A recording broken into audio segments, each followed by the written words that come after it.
This video will discuss a couple of the main reasons that I have chosen Fish and Wildlife Management as my chosen degree field for my graduate program. I will also discuss a little about the history of the field as well.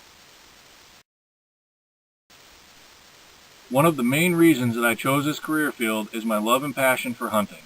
As I have progressed and learned more as a hunter, I continually found myself wanting to learn more and more about the science of and behind hunting. As my readings went from magazines to books and journals, the logical steps led me to a point where I wanted to learn more about the science of how wildlife is managed and what is involved.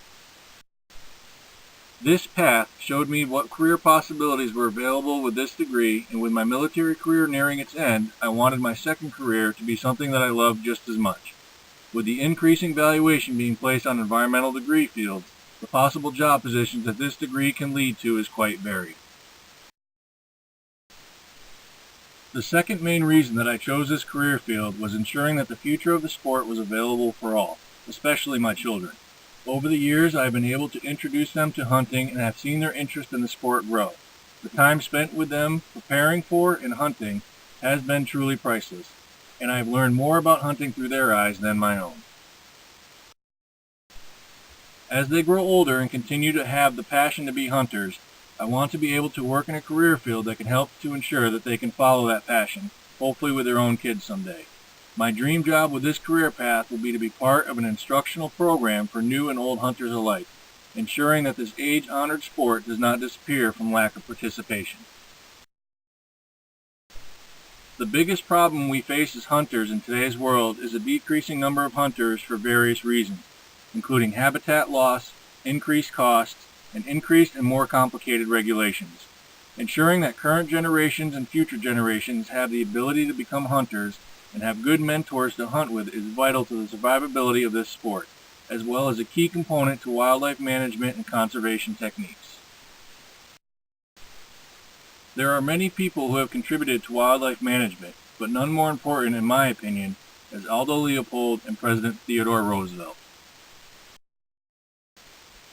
Aldo Leopold, who is also an avid hunter, is responsible for the creation of wildlife management, although first coined game management, and establishing it as a professional discipline. His best known idea was that of the land ethic, which simply stated urges for a better relationship, one of mutual respect, between people and nature. He is quoted as saying, quote, "We abuse land because we regard it as a commodity belonging to us. When we see land as a community to which we belong, we will begin to use it with love and respect." End quote. President Theodore Roosevelt was one of the greatest voices in the history of conservation in America. As president, he used his authority and power to establish 150 national forests, 51 federal bird reserves, 4 national game preserves, 5 national parks, and 18 national monuments on over 230 million acres of public land. It was his intent during rapid industrialization and human expansion to ensure that the natural beauty of America be conserved for future generations. He is quoted, quote, "Conservation means development as much as it does protection. I recognize the right and duty of this generation to develop and use the natural resources of our land, but I do not recognize the right to waste them, or to rob, by wasteful use, the generations that come after us." End quote. These are the reasons and some of the inspirations as to why I have chosen this field of study in wildlife management.